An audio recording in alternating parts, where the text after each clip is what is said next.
Hello बच्चों, welcome back. आज हम समझेंगे enthalpy change during phase transition क्या होता है।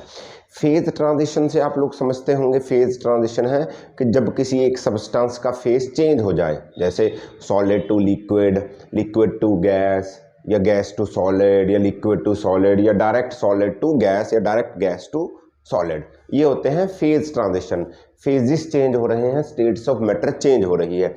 जब स्टेट्स ऑफ मैटर चेंज होगी तो उसमें एनर्जी का चेंज क्या होगा और उन एनर्जीज को क्या क्या बोलते हैं, कैसे निकालते हैं, क्या नाम है, वो आज हम समझेंगे। इसका नाम है enthalpy change during phase transition. तो enthalpy change during phase transition में आपको जैसे कि पता है 3 स्टेट्स ऑफ मैटर होती हैं, सॉलिड, लिक्विड और गैस। तो ऐसे ही सॉलिड से जब लिक्विड जाओगे, जब सॉलिड से लिक्विड जाओगे तो जो एंथैल्पी का चेंज होगा, तो फेज चेंज में तुम्हें पता है क्या होता है, सॉलिड से लिक्विड, लिक्विड से गैस। तो जब सॉलिड से लिक्विड होगा तो उस एंथैल्पी को बोलते हैं enthalpy of fusion.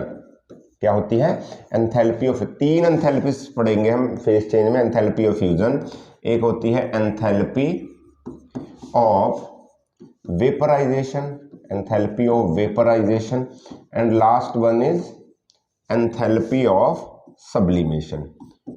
Enthalpy of sublimation क्या होती है? Enthalpy of sublimation.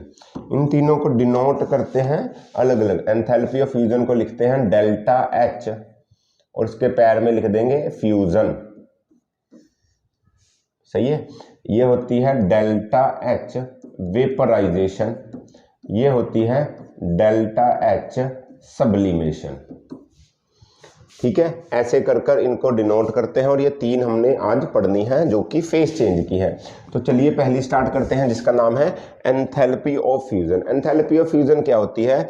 जब कितनी एनर्जी हीट ही एब्जॉर्ब करेगी, डिपेंड करता है कौन सा हो रहा है। सॉलिड से लिक्विड गया है तो हीट एब्जॉर्ब करनी पड़ेगी, अगर लिक्विड से सॉलिड बनाना है तो हीट रिलीज करनी पड़ेगी। तो जो भी हीट का चेंज होगा, एंथैल्पी का जो भी चेंज होगा, जब 1 मोल कंपाउंड सॉलिड से लिक्विड बन जाएगा उसको बोलते हैं enthalpy of fusion. I repeat, जब 1 मोल कंपाउंड सॉलिड से लिक्विड बन जाएगा उसको बोलते हैं एंथैल्पी ऑफ फ्यूजन। उसको क्या बोलते हैं? Enthalpy of fusion. जैसे एग्जांपल ले लेते हैं वाटर की, एग्जांपल ले लेते हैं वाटर की। वाटर हमारे पास है, मान लो सॉलिड फॉर्म में, क्या है? आइस है। आइस को हमने क्या बनाना है? वाटर ही बनाना है, मतलब लिक्विड फॉर्म में बनाना है। तो क्या हुआ, ये सॉलिड आइस का क्यूब, जो एक आइस का क्यूब है, ये क्या करेगा सराउंडिंग से? ये सराउंडिंग से हीट को एब्जॉर्ब करेगा, सराउंडिंग से हीट को एब्जॉर्ब करेगा। हीट एब्जॉर्प्शन होती है पॉजिटिव, याद होगा। हीट जब भी एब्जॉर्ब होती है पॉजिटिव, हीट जब भी रिलीज होती है तो वो क्या होती है? Negative. Heat release is negative and heat absorbed is positive. तो ये कुछ हीट एब्जॉर्ब कर रहा होगा, ये आइस का क्यूब या ब्लॉक। तो क्या होगा, तो जो इसकी डेल्टा, इसकी जो फ्यूजन होगी, फ्यूजन वाली एंथैल्पी होगी, वो होती है, एग्जैक्ट वैल्यू बता रहा हूं, वो होती है 6 किलो जूल पर मोल। यानी 1 मोल आपने अगर आइस, सॉलिड आइस को, सॉलिड वाटर को लिक्विड करना है तो 1 मोल के लिए ये 6 किलो जूल एनर्जी को एब्जॉर्ब करेगा। ये क्या करेगा? उसको एब्जॉर्ब करेगा। इसको बोलते हैं एंथैल्पी ऑफ फ्यूजन। उल्टा कर दो। अच्छा, अगर मैं बोलूं H2O लिक्विड को आपने सॉलिड में चेंज करना है, किसमें चेंज करना है? सॉलिड, यानी आइस बनानी है, तो क्या होगा? तो जो हीट एनर्जी एब्जॉर्ब हो रही थी सॉलिड से लिक्विड जाते हुए, लिक्विड से सॉलिड जाते हुए, हीट एनर्जी क्या करेगा? रिलीज करनी पड़ेगी, और वो होगी -6 किलो जूल पर मोल। 1 मोल की बात कर रहे हैं, 2 मोल होगा तो -12 हो जाएगी, या एनर्जी -12 रिलीज कर। पर मोल की बात हो रही है, जो एंथैल्पी ऑफ फ्यूजन पर मोल की डिफाइंड है। जितना आपके पास सब्सटेंस होगा उतना आप चेंज कर सकते हो। पर मोल में 6 किलो जूल हीट उसको एब्जॉर्ब करनी पड़ेगी अगर उसको आइस से वाटर बनना है।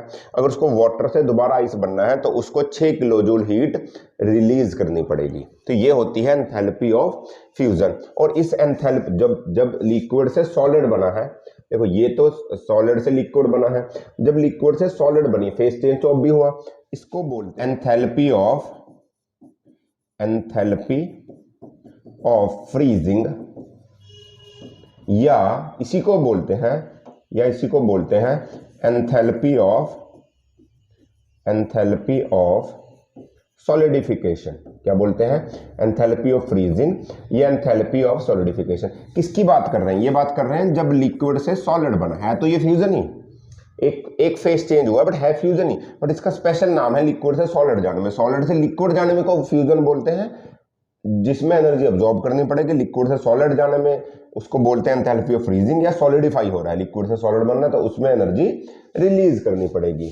ठीक है, अगली बात है एंथैल्पी ऑफ वेपोराइजेशन। वेपोराइजेशन भी सेम चीज है। कितनी हीट चाहिए जब आप लिक्विड फेज को, जब आप लिक्विड फॉर्म को गैसियस में कन्वर्ट करो। 1 मोल की बात हो रही है, सारी की सारी बातें 1 मोल की कर रहे हैं, तो जितनी हीट चाहिए होगी उसको हम बोल देंगे एंथैल्पी ऑफ, उसको क्या बोल देंगे? Enthalpy of vaporisation. इसको डिनोट करते हैं delta vaporisation of H. Okay, delta vaporisation of H या एंथैल्पी वेपोराइजेशन की। अब इसमें भी वाटर का एग्जांपल लेंगे। जब मेरे पास वाटर है लिक्विड फॉर्म में, मेरे को इसको कन्वर्ट करना है गैसियस फॉर्म में, मतलब कि क्या बनानी है? स्टीम। तो ये क्या करेगा लिक्विड फॉर्म वाला वाटर? एनर्जी एब्जॉर्ब कर स्टीम बनेगा, एनर्जी देकर स्टीम बनेगा। ऑब्वियसली एनर्जी एब्जॉर्ब कर बनेगा। तो इसकी जो डेल्टा वेपोराइजेशन ऑफ एच होती है वो होती है अप्रोक्सीमेटली 40.7 किलो जूल पर मोल। पर मोल के लिए वो इतनी एनर्जी एब्जॉर्ब करेगा पॉजिटिव में। पॉजिटिव का मतलब है कि इतनी एनर्जी एब्जॉर्ब करेगा। समझ रहे हो? उल्टा कर दे, मेरे पास स्टीम है, मेरे पास अगर स्टीम है, मैं चाहता हूं स्टीम को बना दूं क्या? वाटर बना दूं, लिक्विड स्टेट में बना दूं, तो क्या करना पड़ेगा उसको? तो उसको इतनी एनर्जी रिलीज करनी पड़ेगी। ये आपकी एंथैल्पी ऑफ वेपोराइजेशन है। इस एंथैल्पी ऑफ, जब लिक्विड से गैस बन रहा है तो उसको एंथैल्पी ऑफ वेपोराइजेशन बोलते हैं। जब स्टीम से लिक्विड बनता है, मतलब जब गैस से लिक्विड बनता है, तो उसको बोलते हैं एंथैल्पी ऑफ, उसको बोलते हैं एंथैल्पी ऑफ, गैस से लिक्विड बनने का कंसेप्ट क्या होता है? कंडेंसेशन है, तो इसको बोलते हैं एंथैल्पी ऑफ कंडेंसेशन। अरे आपके पास यार हाँ स्टीम है, स्टीम को ठंडा कर दो, क्या पानी बन जाएगा? तो क्या हो रहा है? इसको क्या बोलते हैं? कंडेंसेशन बोलते हैं। कंडेंसर काम करता है। तो ये कौन सी एंथैल्पी हुई? एंथैल्पी ऑफ कंडेंसेशन है। ये वेपर है। देखो, जब गैस से वेपर बने तो एंथैल्पी ऑफ वेपराइजेशन, जब वेपर से दोबारा लिक्विड बना तो उसको बोलेंगे एंथैल्पी ऑफ कंडेंसेशन। उल्टी वैल्यू सेम ही रहेगी, बस सिर्फ हीट रिलीज और हीट एब्जॉर्ब का फर्क है। लास्ट स्टेप की एंथैल्पी ऑफ सब्लिमेशन। ये क्या होता है? जब 1 मोल सब्सटेंस सॉलिड से डायरेक्टली गैस बन गया, डायरेक्ट गैस बन गया, यही प्रोसेस सब्लिमेशन होता है। तो इसमें कितनी एनर्जी का चेंज हुआ? वो होगा क्या? Enthalpy of sublimation. जैसे वही फिर वाटर की एग्जांपल, वाटर था सॉलिड फॉर्म में, यानी कि आइस थी, आइस को मैंने डायरेक्ट बना दिया, क्या बना दिया? स्टीम बना दिया। क्या बना सकता हूं? बिल्कुल बना सकता हूं सर, हमारे पास मेथड्स हैं। ये तो नॉर्मली बन भी सकती है। वो आपने देखा भी होगा कि आइस क्यूब को सीधा स्टीम बना सकते हैं, और भी किसी भी सॉलिड को स्टीम बना सकते हैं गिवन कंडीशंस में, पर वाटर को स्टीम बनाना तो बहुत आसान है। तो ये प्रोसेस होता है एंथैल्पी। इसमें जो हीट एनर्जी रिलीज होगी, इसमें जो हीट एनर्जी एब्जॉर्ब करेगा, ये वो हो जाएगी आपकी enthalpy of sublimation. Enthalpy of sublimation. अब एक बात देखो, ये जो वाटर से स्टीम बनी है ये 2 स्टेप में हुआ होगा। पहले वाटर से बना होगा, मतलब सॉलिड से आइस से बनी होगी, आइस से बनी होगी लिक्विड वाटर बना होगा, फिर लिक्विड वाटर से बनी होगी स्टीम। अगर मैं इन दोनों को ऐड कर दूं तो ये प्रोसेस मिलेगा मुझे, ऐड 1 + 2, तो ये कट जाएंगे, तो इससे ये मिला। तो एंथैल्पी ऑफ सब्लिमेशन कुछ भी नहीं है। अगर आपको एंथैल्पी ऑफ सब्लिमेशन नहीं पता तो तुम क्या करो, कुछ मत करो, enthalpy of vaporisation plus enthalpy of, पहली क्या पढ़ी थी हमने? वेपराइजेशन। पहली पढ़ी थी हमने एंथैल्पी ऑफ फ्यूजन। इन दोनों को ऐड करके एंथैल्पी ऑफ सब्लिमेशन आती है, क्योंकि ये प्रोसेस एक ही स्टेप में। एंथैल्पी ऑफ सब्लिमेशन कुछ प्रोसेस नहीं होता, 2 प्रोसेस एक स्टेप में कर दिए, होने थे 2 में बट वो कर दिए 1 में। तो उन दोनों की एंथैल्पी ऐड कर दो। एक में क्या हो रही है? फ्यूजन हो रही है, एक में क्या हो रही है?